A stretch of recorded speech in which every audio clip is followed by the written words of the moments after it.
салом дӯстон, ба ғайр аз Карим Бензема ду даъвогари дигар барои ба даст овардани тӯби тиллои Садио Мане ва Роберт Левандовски мебошанд, аммо худи онҳо нек медонанд ки дар баробари Ҳоҷи Карим ягон майда имконият надоранд. мавзӯи мо ин нест. ҷолиб ин ки ҳамин ду футболбози беҳтарини мавсими гузашта дар маркази моҷароҳои трансферӣ қарор доранд. ҳарду онҳо мехоҳанд дастҳои худро иваз кунанд. бозингари сенегалӣ ба дастаи Бавария гузашта нест. дар навбати худ аз ин дарбори бузург Левандовски гурехтанӣ асту мехоҳад ба Испания равад. дар Барселона ӯро мунтазиранд. охирин навигариҳоро атрофи трансфери ин ду бозингар ва дигар хабарҳои муҳимро аз олами футбол дар канали мо фаҳмида метавонед. аз шумо мисли ҳар вақта лайк ва дар канал обуна шудан, аз мо бошад ҳар рӯз видеои нав баровардан. акнун дар ягон ҷо поза ёнбошро гиред ки давомаш мошни мегузарад.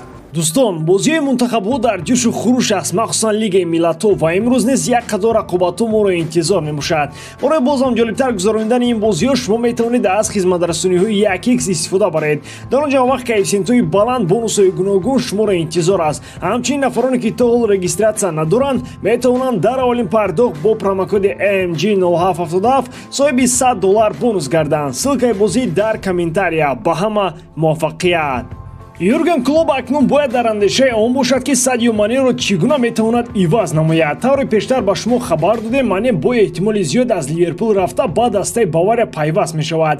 барои ҳамин мавқеи футболбоз дар ҳайати мерсайдиҳо холӣ мемонад. акнун ягон нафаре лозим аст ки тавонад бозиҳои зеборо нишон диҳад ва мисли Мане хати ҳуҷумро қавӣ гардонад. айни ҳол чанд бозингар дар мавқеи ӯ гуфта мешаванд. пеш аз ҳама сухан дар бораи Кристиан Пулиш меравад. футболбози 23-солаи амрикоӣ дар Челси албатта бозӣ мекунад, вале он баромад нест ки дар Боруссия дошт. аз ин лиҳоз лондониҳо шояд зидди рафтанаш набошанд. Пулишиш бо ҳунари худ дар Боруссия Дормунд ба Клоп аз наздик шинос аст. онҳо якҷо дар шаҳри Дормунд корномаиҳое карда буданд. гуфта мешавад ки Клоп шахсан ин футболбозро дар ҳайати дастаи худ дидан мехоҳад.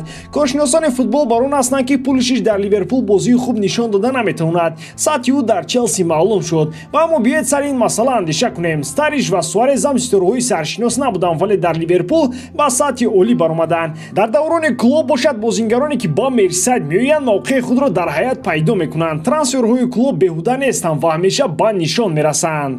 як қисми дигари мутахассисон мегӯянд ки агар Пулишиш неву Кристофер Нкунку ба Ливерпул биёяд беҳтар хоҳад шуд. ӯ метавонад мавқеи Манеро гирад. дигарон бошад ҳарду ин бозингаронро хат зада мегӯянд ки дар канори чап аллакай Луис Диас аст, дар канори рост Салоҳ. пас Клоп бояд Нунесро аз Бенфика харад, чунки айни ҳол бозингари марказӣ дар ҳуҷум бештар ба Ливерпул дар кор аст. андешаҳо хеле зиёданд, аммо Клоп шояд аз ҳама беҳтар донад ки айни ҳол барои дастаи ӯ чӣ дар кор бошад. Пулишиш танҳо 23 сол дорад ва метавонад ба муддати солҳои тӯлонӣ дар Ливерпул бозии барқарор нишон диҳад. як бартарии дигараш он аст ки ӯ ҳамлаҳоро аз умқи майдон оғоз мекунад. гуфта мешавад ки Клоп дар ҷустуҷӯи чунин бозингар аст. аз мавсими навбатӣ таваҷҷӯҳи Ливерпул ба ҳуҷумҳо тавассути маркази майдон бештар мешавад.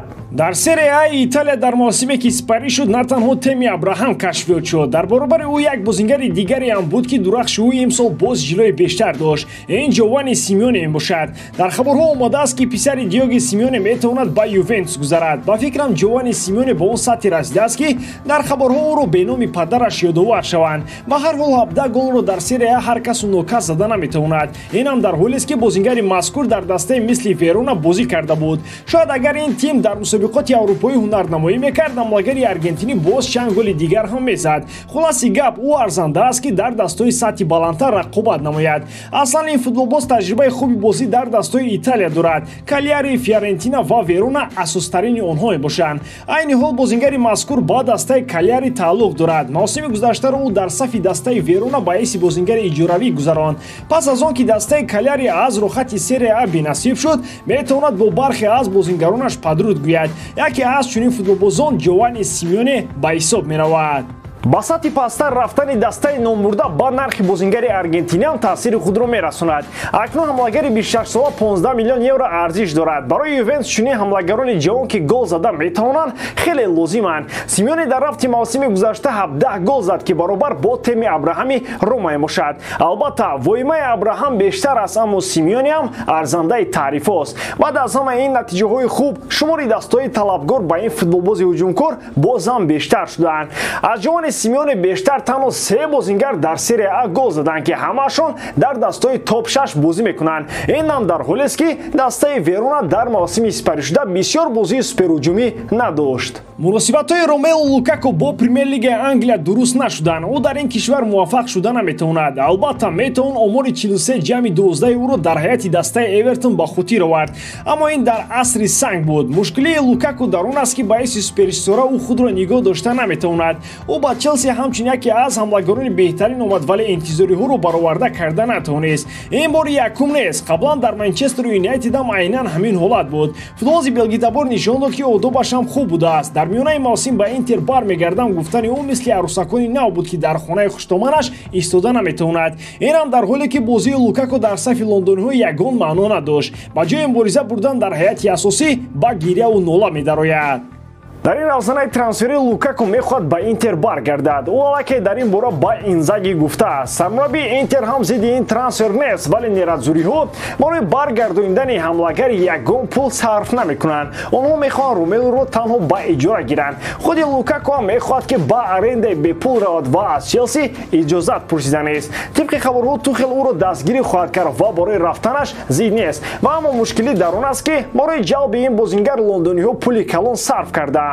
шаби гузашта диққати асосӣ ба бозиҳои тимҳои мунтахаб равона карда шуд. аз ҳама таваҷҷӯҳи зиёд ба ду бозӣ буд. якум рақобати дастаҳои Украина ва Уэлс муҳимияти хуса дошт. ғолиби он ба ҷоми ҷаҳон мерафт. Украина ва Уэлс ҳарду то ҳамин дам муборизаи зиёд бурда барои қадами охирин омода буданд. Бел ва Ярмоленко ин ду нафар бо ҳамдигар монандии зиёд доранд. ду бозингари дар остонаи бознишастагӣ ва ду нафаре ки дар ғуруби худ пешвои тими миллияшон ҳастанд. ду футболбозе ки ба марказ ҳаракат карда зарба заданро хеле дӯст медоранд ва боз чандин монандиҳои дигар. ягона зарбаи тасодуфани Бел ба голи Уэлс овард. автоголи Ярмоленко таҷассумгари бозӣ нест, як голи аламовари ғайричашмдош буд. Уэлс аввалин маротиба пас аз соли 1958 ба ҷоми ҷаҳонро хат гирифт. Бел тими миллии кишварашро ба мундиал баровард. дар маҷмӯъ бошад барои уэлсиҳо ин танҳо ҷоми ҷаҳони дуввум дар таърихи мавҷудияташон ба ҳисоб меравад. бозии рафиқонаи мунтахабҳои Эстония ва Аргентина дар ҳоли баргузор шуд ки аргентиниҳо дар дасташон ҷоми финалиссиморо доштанд. барои мухлисон дар ин бозӣ ҷамъшуда аз ҳама муҳим дидани Месси буд. онҳо ба мақсадашон расиданд ва Месси бозиро ба консерт табдил доду лео баздани 5 гол дар ин рақобат даст ёфт. пентатрики ӯ бозии мунтахабҳои Португалия ва Швейтсарияро ба гӯшаи фаромӯшӣ бурд. дигар кӣ мегӯяд ки Роналдо дар он рақобат дубл кард? хулас ин шаб шаби Месси буд. шабҳои Роналдо аз пешанд. ба ҳамин тамом. бовар дорам ки иҷодкории ман ба шумо писанд меояд. лайк, комментария ва дар канал обнажданро аз ёд набароред. бо шумо мисли ҳар вақта Муҳаммад Гаиров. хай бародарон, дар паноҳи Аллоҳ.